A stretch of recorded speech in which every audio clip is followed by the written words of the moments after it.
Mr. Jones owned a cotton plantation and many slaves. One day he was talking to the owner of the plantation next to his, and Mr. Jones was lamenting the fact that times were tough. He was having to work his slaves harder than ever, and was having trouble with some of them being disobedient or trying to run away. The other plantation owner said he knew someone who could help. Day 1.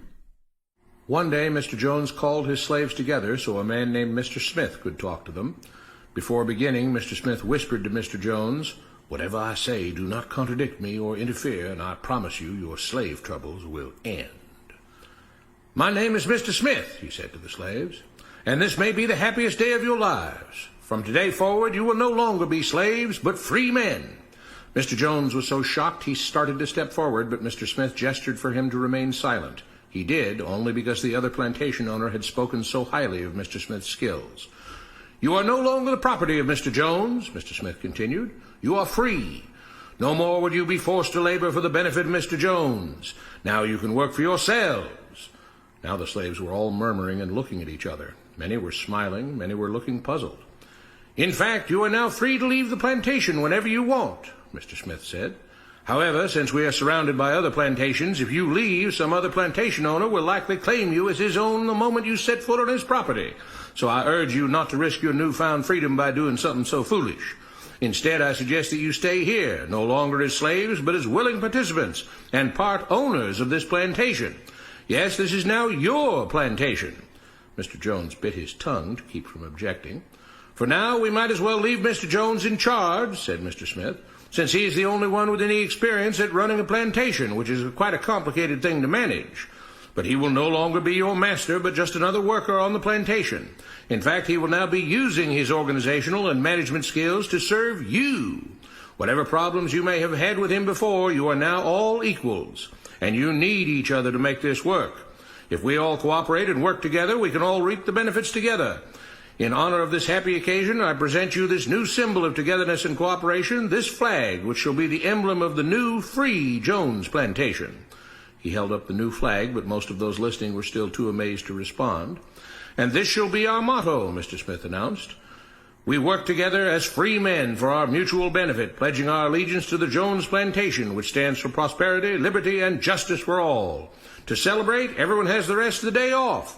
Enjoy your freedom, do as you please, and be back here tomorrow morning, bright and early, so that we may begin work on this great and noble new endeavor as equal free men." Finally convinced that Mr. Smith was serious, the former slaves applauded and cheered. Day 2. "We all want this plantation to do well," Mr. Smith said at the beginning of the next meeting, "so we can all share in the benefits. We all know that it takes a lot of effort to make a cotton plantation work. Just because you're all free doesn't mean you can stop working. In fact, since you're now working for yourselves, I expect you to work even harder than ever before, but now with pride and joy, knowing that you're working for yourselves. Of course, there still have to be rules. If everyone just does whatever he wants, the plantation won't produce anything. This experiment will fail, and we'll all starve. You should be thankful that Mr. Jones has agreed to stay on to lend his knowledge and skills to this endeavor, and I trust you will all do your own part to make this work. Several of you have been chosen to act as project supervisors to manage different aspects of the operation, to make sure everyone is doing his assigned job, to make sure that the rules are followed, and so on. The rest of you may head out to the fields to start your first day of work as free men." Day 3. The next morning, Mr. Smith had a grim expression on his face as the daily meeting began. "I have an unpleasant duty to do today," he said. "Yesterday, Charles was caught keeping some of the cotton he picked, presumably to sell for his own personal profit. That is against the rules. That is stealing. For that, Charles must be punished." 2 men tied Charles to the whipping post. "I take no joy in this," Mr. Smith continued, "but you must understand, if we do not maintain order, if we do not have rules that we all abide by, then the plantation will fail, and we will all suffer." The whip cracked against Charles' back. "But if we all pitch in for the common good, then we can all prosper. Being free doesn't mean you should be selfish and greedy. We must each do our assigned duties and obey the rules, and then we can all benefit, and each of you will receive your appropriate share of the profits." A young man named Samuel stepped forward. "But if you and Mr. Jones decide the rules and whip us if we disobey, how is that any different from what we had before?" "How can you say that?" Mr. Smith asked. "I'm shocked. You were a slave before, and now you're free. Things still need to be managed and organized by those best qualified to do so. Do you know how to run a plantation, Samuel? Well, no, he answered. But if we're free, why do we get no say in what the rules are and how things work? I'm surprised at your ingratitude, Mr. Smith answered. None of you know how a plantation is run, so you're in no position to be making decisions about how things are done here. You don't seem to appreciate all the things that Mr. Jones provides for you, from protecting you from all the outside threats you know nothing about, those who would come here, capture and enslave you, if not for Mr. Jones' protection, to making sure that you all have food and housing, tools to work with, that you're cared for when sick and injured, and so on. There wouldn't be a plantation at all, no cotton to pick, no land to plant and harvest, if not for him. You should be grateful that he's made possible the level of comfort you now have. Your lives would be far worse if not for him. Nevertheless, as free and equal participants in this endeavor, from now on at each meeting, any worker may have 2 minutes to ask questions or voice suggestions or complaints. With that, the workers all seemed satisfied and headed out again to the fields to pick the cotton. Day 4. I have a big announcement, Mr. Smith said as the daily meeting began. Mr. Jones' cousin is here, and not just to visit and see how our project is coming along. It has been decided that from now on, you will be deciding who will manage the plantation. Of course, this job can't be done by just anyone, but every 3 months we will have a special meeting at which all the workers will vote on whether we think Mr. Jones should run the plantation or whether we think his cousin, Mr. Johnson, should run the plantation. That means that ultimately you are in charge because you will be deciding which man you want running things on your behalf. If you don't like the way things are being managed, you now have the power to change it. Amazed and pleased, the workers headed out again to the fields to pick the cotton. Days passed, months passed, a year passed, and the plantation continued to operate as before. Sometimes Mr. Jones was in charge, sometimes Mr. Johnson was in charge, but the day-to-day routine stayed exactly the same. The workers worked hard, long hours every day, and still had little to show for it.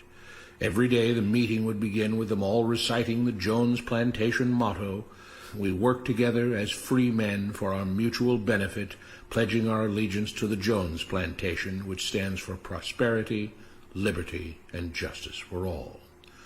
One day Mr. Smith announced, "Samuel is asked to say a few words this morning, and whatever the rest of us may think of his ideas and opinions, we are all free here, and that means we are all allowed to speak our minds. So, Samuel, you have 2 minutes. Begin." Samuel stepped forward, looking scared.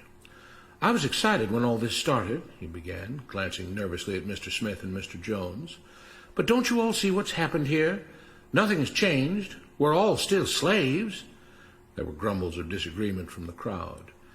"They tell us what to do and whip us if we don't. They still make all the rules and punish us if we disobey. They let us make suggestions and complain about things, but they never really change anything. They let us choose between Mr. Jones and Mr. Johnson, but what's the difference? The situation stays the same. We do all of the work and they take as much as they want and decide how much they'll let us keep. They live in luxury, made rich by the cotton we pick.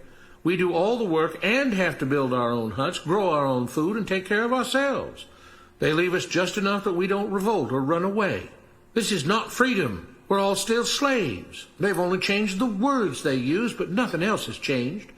They say we're all free and equal, but we're not. They command and we obey. That's not freedom. That's not equality. They say we're free to leave, but all that means is that we're free to be someone else's slave. Why should we work or obey the rules? We didn't agree to this. They made the system. They forced it on us. They control and rob us and call it freedom. They've deceived you into thinking that being able to choose which slave master you'll work for is the same as being free. It's not. Open your eyes. If you keep what you produce, they call it stealing. When they take what you produce, they call it sharing and fair distribution. Can't you see that this is all? Your time is up, Samuel, Mr. Smith announced calmly. At his gesture, 2 supervisors grabbed Samuel by the arms and led him to the whipping post. "I'm sorry, Samuel, but you've broken the rules. There are rules against encouraging others not to work and encouraging others to break the rules. You're only hurting all of us with your discontentment and your complaining and your disobedience." The whip fell, and Samuel let out a grunt. "Without rules, without order, all would be lost. Without law, there would be chaos. We can't just behave as wild animals, each doing whatever he pleases.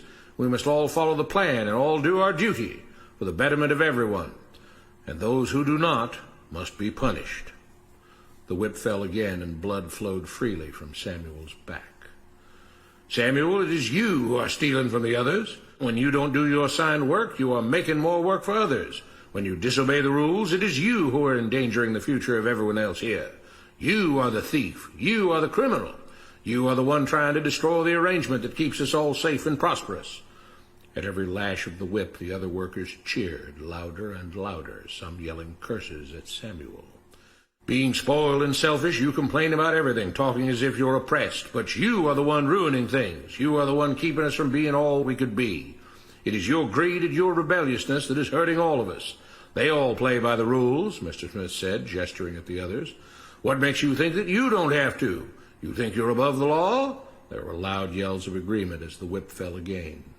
We must maintain order, Mr. Smith proclaimed, to make this plantation great, to make it so that we can all be happy and prosperous. To have the society we want, there have to be rules. We all have to contribute our fair share to this great endeavor, and we cannot tolerate actions and attitudes that seek to undermine the amazing things that together as free men we have achieved and will continue to achieve. Mr. Jones was smiling as he gave Mr. Smith a pat on the back. The crowd was cheering so loudly that none of them had noticed that Samuel had died. What you have been taught about government and politics is no more accurate or reasonable than what Mr. Smith taught the slaves.